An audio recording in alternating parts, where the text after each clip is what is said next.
Hello everyone and welcome to a new episode of the CVO Live. It's my honor to have here a special guest which is not from our arena of marketing and digital and whatever. Mr. Itay Talgam, he's a conductor, he's an inspired human being, and I'm really honored to have this conversation together today. Thank you. Thank you. My pleasure. So we're going to address the topics of leadership to set the stage. Our podcast and our listeners are in this game of improving the relationships with their customers and helping their businesses thrive by focusing on the customer happiness and their relationships with their customers. What we've noticed is that there is this transition from growth at all costs to companies being more profitable. But guess what? In order to be more profitable, they need to start genuinely care about the relationships with their customers. In your experience as a conductor, you've been mainly the bridge between the audience, which can be seen as the customers, and the people within the company.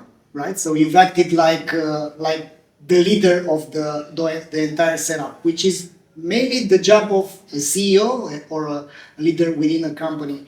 What are your thoughts about who is the audience, how you feel the audience needs, how you turn to their needs, and how you guide? You've said in the current presentation, the river. All right. Well. Thank you for the opportunity to think together about this, because there are no obvious answers, of course. As a conductor, I have to tell you, as a conductor per se, you're not in a very good position to feel the audience because your back is to the audience. It's because of acoustics. It was not always like this. When they conducted, even in the 19th century, they conducted either with, believe it or not, facing the audience, or half turning. So this is a new thing, but of course you need it to be in control. Even to know what's happening in the orchestra, you need to face the orchestra. And it is also true that even with your back to the audience, you can definitely feel the kind of silence in the room. Are they really listening? You get the sense of that. But thinking in a broader sense, as let's say a music director, which is the CEO of an orchestra, there are of course different answers. Historically, I think people were going to a concert hall as they were going to a church maybe or something. So something holy is happening. The high priest is entering, like this, and then quiet, and then he does. It's always he, not she. He does this, and then he creates the music just by moving something mystical, half magical is happening, and so the conductor was really semi-demigod or something like that. And I guess people were happy because they were in the presence of something transcendental, and people are happy with what they learn to expect and appreciate. You ask yourself why so many TV programs are just rubbish. Simply because they were working for years to form this kind of diet to give to the people watching TV, and they seem to be happy because the rating is high. But they know it's rubbish that they're saying. And if they had any responsibility for the quality of society in which we grow, so we don't get fascists in government, we don't get all kinds of fundamentalist ideas or conspiracy theories, and you have to have an educated public. So unfortunately, in public or in commercial TV, it's not the case. But with classical music, or with, I guess, many other enterprises, there is this sense of being responsible for planet Earth, for the quality of society, the quality of thinking, And so, to go back to music, as a music director, you make sure that there's enough, let's say, new music that people don't immediately say, I know that, and fall asleep. But it's challenging. And the film, they can go out of the concert and say, I didn't like it, I'm not a happy customer. But in the long run, they become happy customers because they learn to appreciate a wider range of music, etc., etc. So when you say happy customers, what exactly do we mean? Do we also take this what I call responsibility towards the bettering whatever you believe in? And it's some sort of a transformation if you think about it in music and in trade itself is the same thing. When you are shipping a product, you are somehow transforming and helping that customer becoming a better person or a worse person. That's one of the Absolutely. That's one of the reasons why we basically refuse to work with all sorts of industries like gun, tobacco, adult, whatever. Right. And it's I think the rush towards profits at all costs. And I want to, since honestly, have your opinion about what growth really means, because the mantra for decades was growth means money, means zeros, means and the decision makers and the policy makers were guiding the humanity, to be honest, Yeah. based on this KPI. They've optimized the entire economy, and all the politics were geared towards, is this economically viable? But now we are waking up a bit about things like sustainability, and also we are waking up to realize that we've left these corporations, very big corporations, steal the attention of the new generations. We are all hypnotized in our devices, and we are not doing all these, let's say, regulations. But focusing a bit about how do you see growth now? You are coming from art.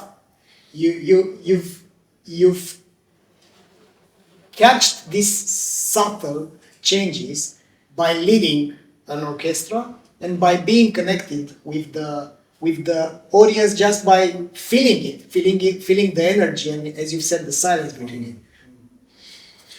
I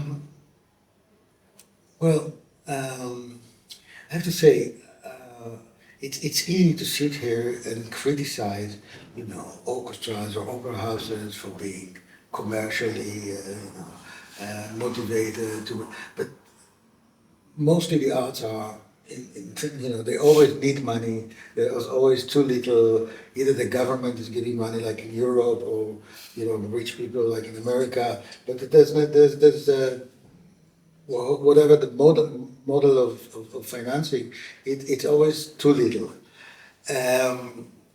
So I cannot just sit here and say, they're not committed enough, they're doing commercial things. And first of all, you have to survive. But survive for what? And I think the reason there should be a constant struggle to make sure that young people that are not in the commercial, let's say, light music industry or popular music industry, but carving their own niches in between art music, classical music. These people need support. And you have to identify and look for these people and support them and give them a chance. So I would say many times in the arts you see exactly the same tendencies you see in society at large. But again, this component of responsibility. If you're doing art, you're not there for the money. So you have to demand a little more from yourself. Again, not to be a saint, not to say I don't care about whether I'll be like a Van Gogh, never selling any painting. Yeah. Only Post-mortem. Yes, post-mortem, people will sell for hundreds of millions of dollars. No, you have to make a living, but if you succumb artistically and politically is very important to the to agree that you put it, then you're not worthy of being an artist. You've said in your session earlier that something that touched me deeply, that there are these leadership styles. There is the dictator, like Moody, the conductor, which was you explained it very, very beautifully. But how do you think the leaders get into these leadership styles? Are they born like this, or they are formed like this? Like what's causing them to act like this? Well, wonderful question. I think we are all born into a certain culture, and this culture molds us. For example, Muti, who is a lovely person, acts on stage like a dictator because he says, "I'm from a line of Arturo Toscanini, big name, and they believe this is the way to go." And he somehow got into that line of school of conducting. And the most wonderful thing I've seen is Muti rehearsing an orchestra a few years ago, and suddenly he stops the orchestra and says, "Conductors are not needed. I don't understand why I do that. Really, the older I get, the less I understand what I'm doing, because it's you." And then he starts explaining to them what they're doing. He says, "It's you that you hear this harmonic change and you change the color of the way you bow your instrument, and then this happened, and then you look for this new sound and you come up with it. It's so beautiful." But unfortunately, his conclusion after complimenting them so much is, so I should stop. I'm not needed anymore. He does not understand, so to speak, somewhere in that, I'm sure, but he does not admit that his conducting role is exactly that, exactly to be the mirror of all the beauty of what they are thinking is in deciding, and their sensitivities and all that, and just to help them expose this. This is his leadership role, and he does this fantastically.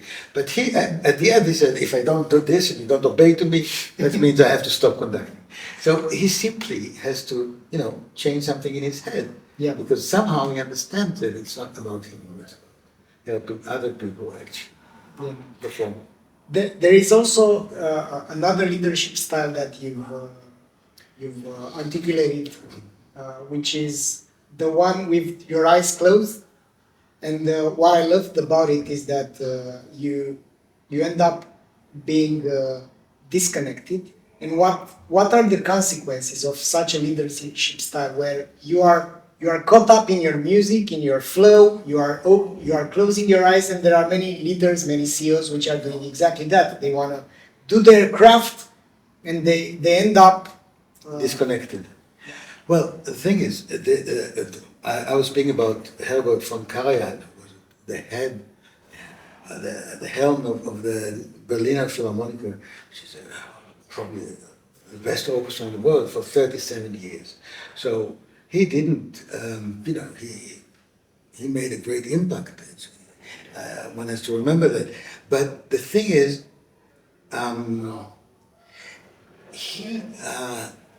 he was not 100% honest, because in the rehearsals he would very, meticulously work on every detail with his eyes open and make sure, like a sergeant major drilling soldiers in the army, everybody knew exactly what he was expecting. And then in the concert, and that's why I say it's not 100%, he became so spiritual, but of course they knew what he expected of them. So I find it to be a little bit problematic, because it looks like he trusts them with his eyes closed, but he trusts them again to recreate, of course, very cleverly, counting on their ability as an ensemble to guide themselves and lead themselves and stay together, and they're so good. But basically, to recreate his idea, he's not opening his view to any other additions or let's say, contribution in terms of interpretation. So that's for me a little always unclear. And plus, he's a wonderful guru, like a spiritual leader. But how many charlatans do we know like this? So if it works for you and he's really good, then fantastic. But so many people are acting this way as you, and they're not, and they don't have the checks and balances and the good, fantastic ability to hear everything that's happening and react and all that. And therefore, I would not recommend this to anyone. Yeah. Tell us a bit about your relationship with the orchestra and how to make your main artists, let's say, how to make them follow and how to give them responsibility while you're also guiding them, because it's some kind of a form of art. You don't have to be afraid of them dropping the ball. However, you need to somehow supervise their work. The thing is, the way I understand it, you simply can't hold the stick from both sides all the time. So what I mean by that is you got to let go, but responsibly. Yeah. So if I may try to describe what I understand as the right way of doing it, is that you kind of build a platform. It has to be good enough platform. I think the wheels have to turn. There could be, so people can say, okay, it's safe to go with him. This is his idea. It does work, but as we're sitting there on this moving platform, we can also change it. The terrain changes, the music changes, the demands are different, and so the people on the platform actually change it all the time.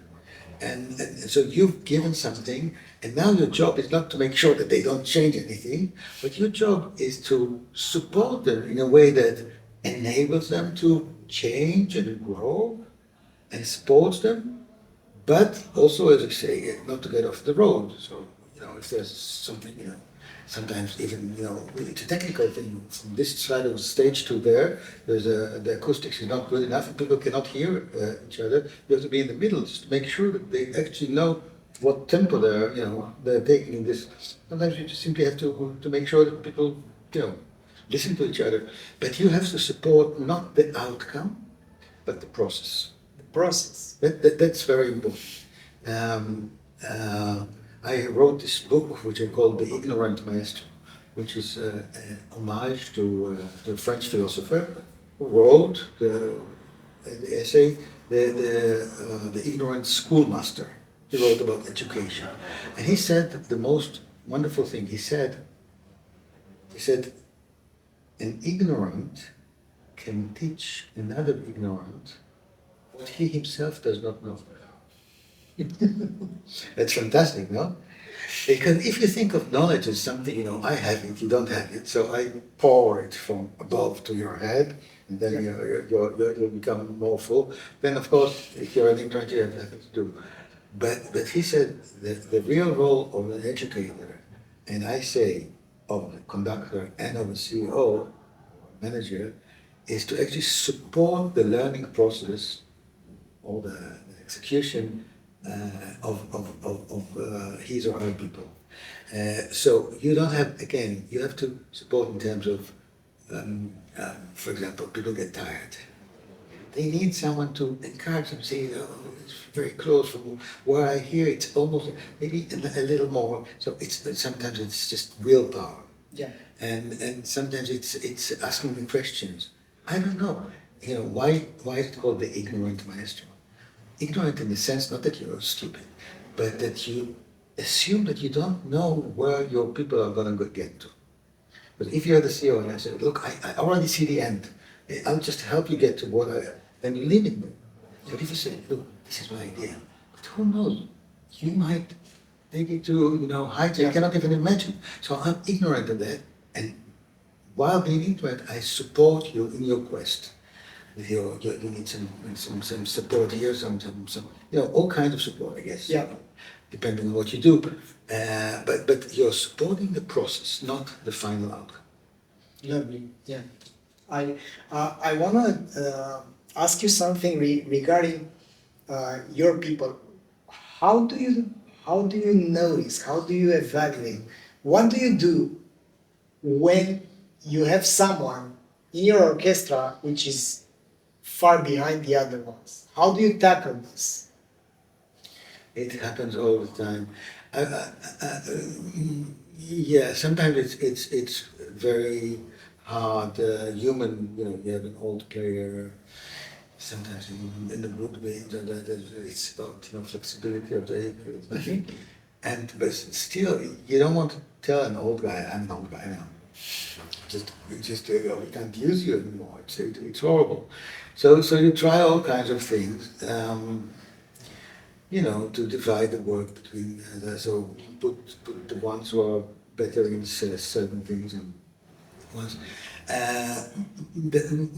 In my experience, the problem is less with people that have problems, but more with people who really are not motivated, or even worse, want to, damage your work. Yeah. And in an orchestra. And if I may say a personal note, I like so much speaking to people who are not musicians, because they like music, or they like hearing about music. And many times musicians don't like music, professional musicians. So they are like mercenaries. Say, yeah, we played it so many times, and then pa pa pa pa, and it's so boring. It's a masterpiece. Yes, it's a masterpiece. But for us, we played it, and we played it with such good conductors. Bernstein was here like that. This one here, and this one. Now you come. As a conductor, you always work against, swim against the stream. It's always against. This is very tiring. I really adore people who go on for years, but doing it in a way that really creates something. Because most of the industry is just more products. Not interesting. But if you have someone like Kleiber, but then he was such a strange story. He didn't like to conduct. I'll tell you later. So often, the true artistic achievements are complicated from the point of view of having the right people, or enough time to rehearse, which could be very economical and things like that. And many times you have products, better products, less good products. But this is the way of the world. Industry has to work. Yeah. I wanna address a topic which I wrestled in my I think there were 7 or 8 years since then. So I started my entrepreneurship roller coaster when I was only 20 years old. Now I'm 42, and I thought that I knew what I was doing up until the first massive failure, when I got with my tail between my legs to my father, and he said, "I told you so." Anyways, but at some point in my existence, 6-7 years ago, everything was great, but we weren't performing. Like you know that feeling when we were having fun and we achieved the state of harmony. And I had to break consciously that harmony state because I wanted to perform. So maybe after, let's say, 1.5 years, when I was just having a lifestyle business, when I was just enjoying doing some things, but we weren't even on the map, right, on the global map. Yeah. And I wanna see what's your perspective, even though in your work, harmony is performance, or maybe I'm wrong, maybe it's not.